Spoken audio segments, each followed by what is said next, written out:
Eventos finais, capítulo 16. O fim do tempo da graça. Ninguém sabe quando terminará o tempo da graça. Deus não nos revelou o tempo em que esta mensagem será concluída, ou quando terá fim o tempo de graça. As coisas reveladas aceitaremos para nós e nossos filhos.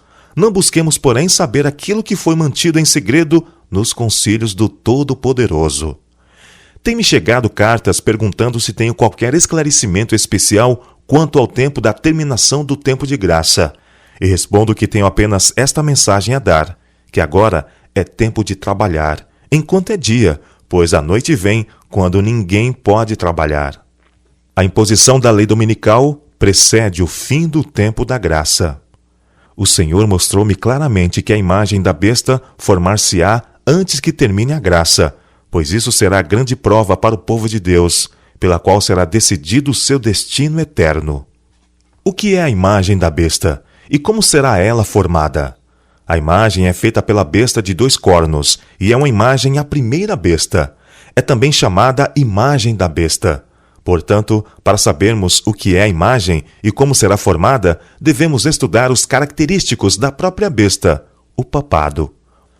Quando se corrompeu a primitiva igreja, afastando-se da simplicidade do evangelho e aceitando ritos e costumes pagãos, perdeu o espírito e o poder de Deus. E para que pudesse governar a consciência do povo, procurou o apoio do poder secular. Disso resultou o papado, uma igreja que dirigia o poder do Estado e o empregava para favorecer aos seus próprios fins, especialmente na punição da heresia. A fim de formarem os Estados Unidos uma imagem da besta, o poder religioso deve a tal ponto dirigir o governo civil, que a autoridade do Estado também seja empregada pela Igreja para realizar seus próprios fins. A imagem da besta representa a forma de protestantismo apóstata, que se desenvolverá quando as igrejas protestantes buscarem o auxílio do poder civil para a imposição de seus dogmas. O tempo da graça terminará quando for concluído o selamento. Pouco antes de entrarmos no tempo de angústia, todos nós recebemos o selo do Deus vivo. Então eu vi os 4 anjos deixarem de segurar os 4 ventos, e vi fomes, epidemias e espada, nação se levantando contra nação, e o mundo inteiro em confusão. Vi anjos indo aceleradamente de um lado para outro no céu. Um anjo, com um tinteiro de escrivão ao lado, voltou da terra, e referiu a Jesus que sua obra estava feita, e os santos estavam numerados e selados. Então vi Jesus, que havia estado a ministrar diante da arca, a qual contém os 10 mandamentos, lançar o incensário. Levantou as mãos e com grande voz disse: Está feito. Só nos resta, por assim dizer, um pequeno instante, mas, conquanto nação se esteja levantando contra nação e reino contra reino, não se desencadeou ainda um conflito geral. Ainda os 4 ventos, sobre os 4 cantos da terra, estão sendo retidos, até que os servos de Deus estejam assinalados na testa. Então as potências do mundo hão de mobilizar suas forças para a última grande batalha. Um anjo que volta da terra anuncia que a sua obra está feita. O mundo foi submetido à prova final, e todos os que se mostrarem fiéis aos preceitos divinos receberão o selo do Deus vivo. Cessa então Jesus de interceder no santuário celestial, levanta as mãos e com grande voz diz: Está feito. O tempo da graça terminará, repentina e inesperadamente.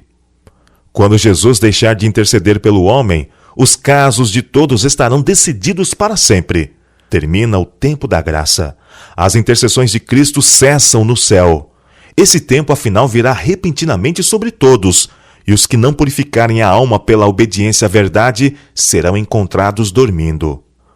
Quando terminar o tempo da graça, isso se dará repentina e inesperadamente, numa ocasião em que menos o esperamos.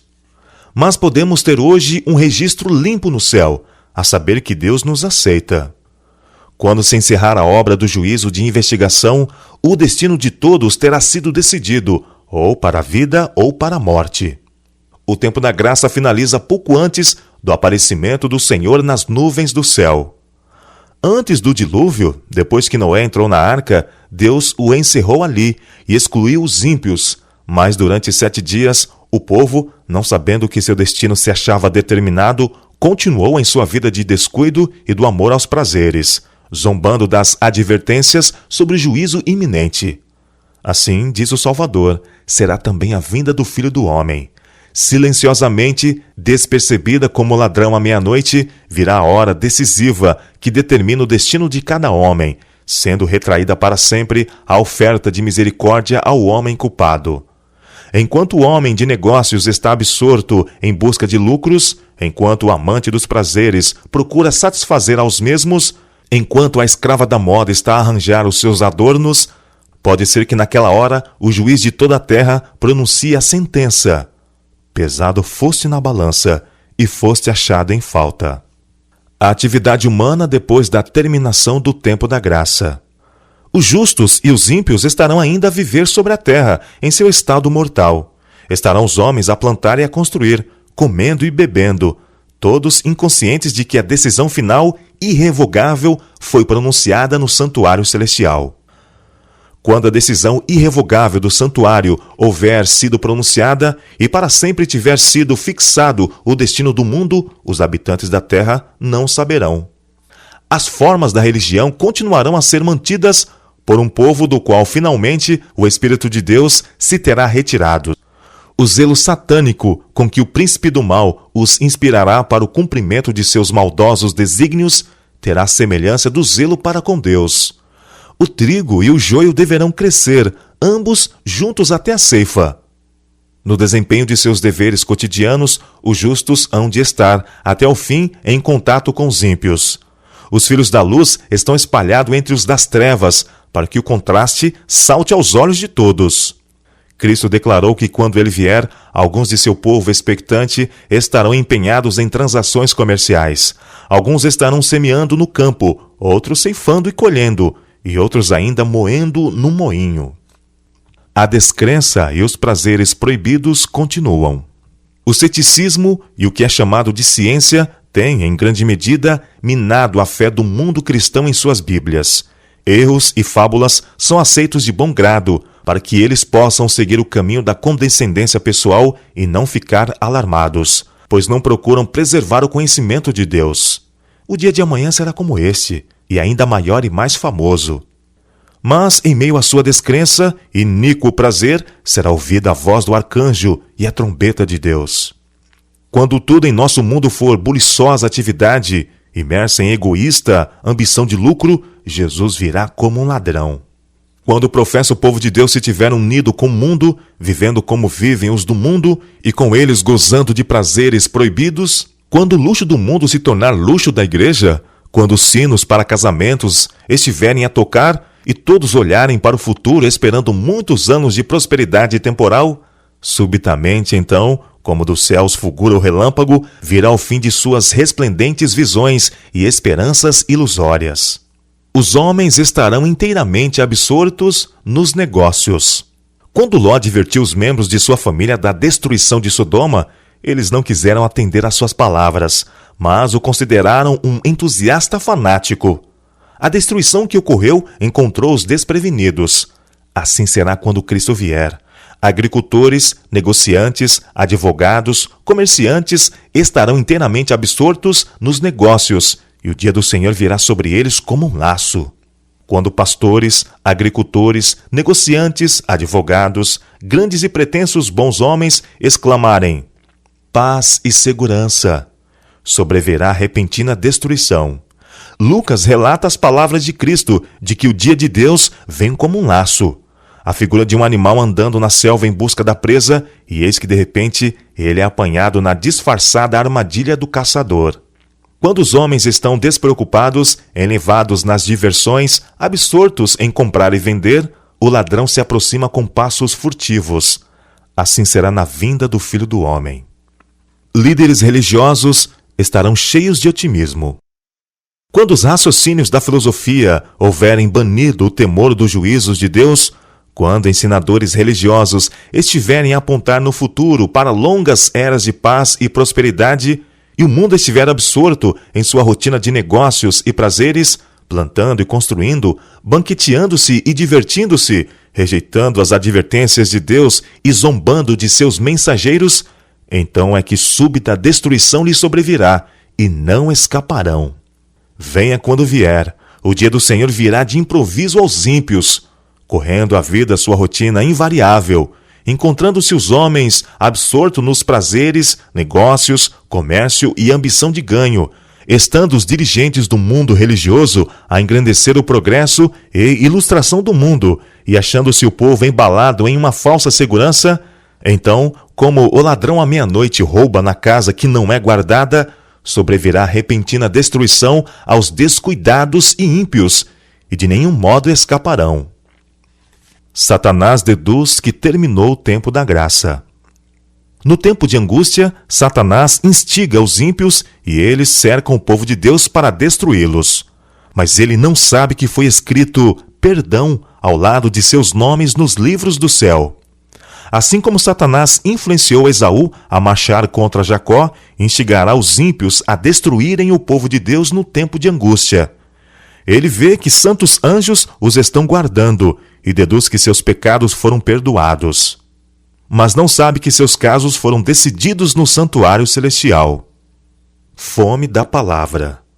Os que não apreciam, estudam e prezam ternamente a palavra de Deus, proferida por seus servos, terão por que lamentar-se amargamente no futuro.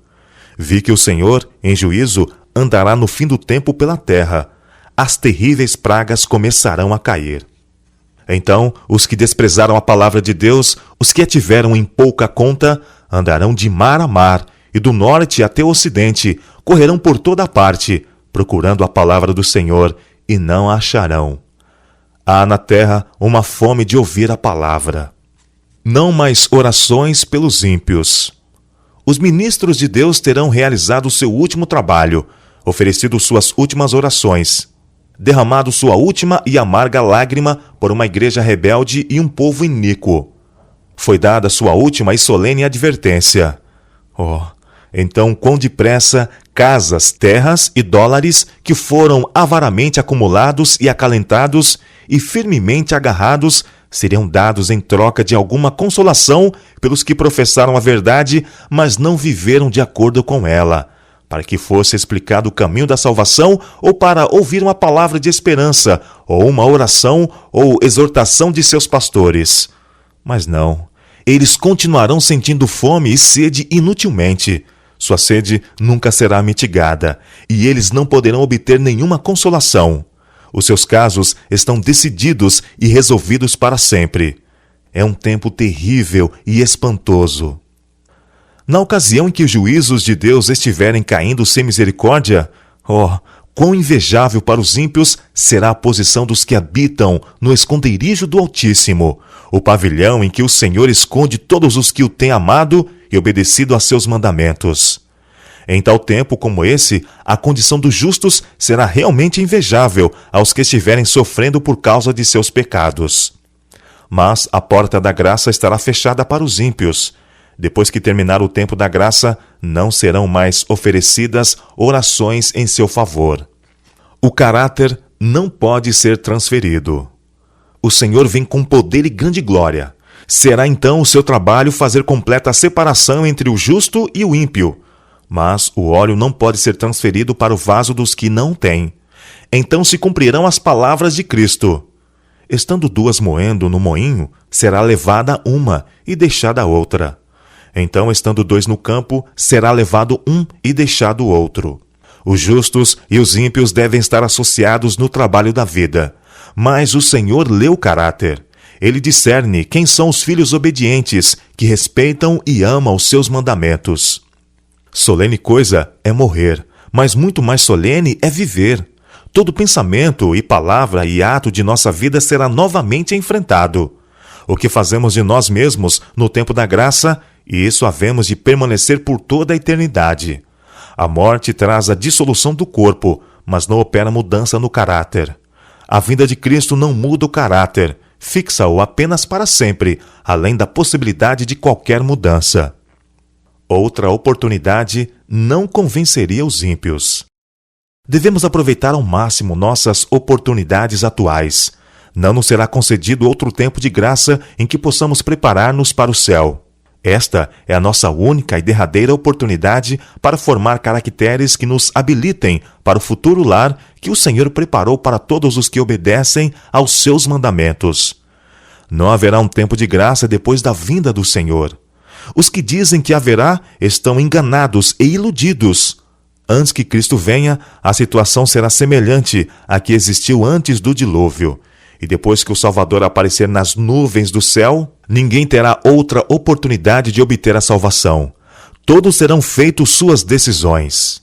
Todos serão examinados e julgados de acordo com a luz que tiveram. Os que se desviaram da verdade para as fábulas não podem esperar uma segunda oportunidade. Não haverá um milênio temporal. Se depois que o Espírito Santo trouxe convicção aos seus corações, resistirem à verdade e usarem sua influência para impedir que outros o recebam, eles nunca se convencerão. Não buscaram a transformação do caráter no tempo de graça que lhes foi concedido, e Cristo não lhes dará a oportunidade de passarem outra vez pela mesma situação. A decisão é definitiva.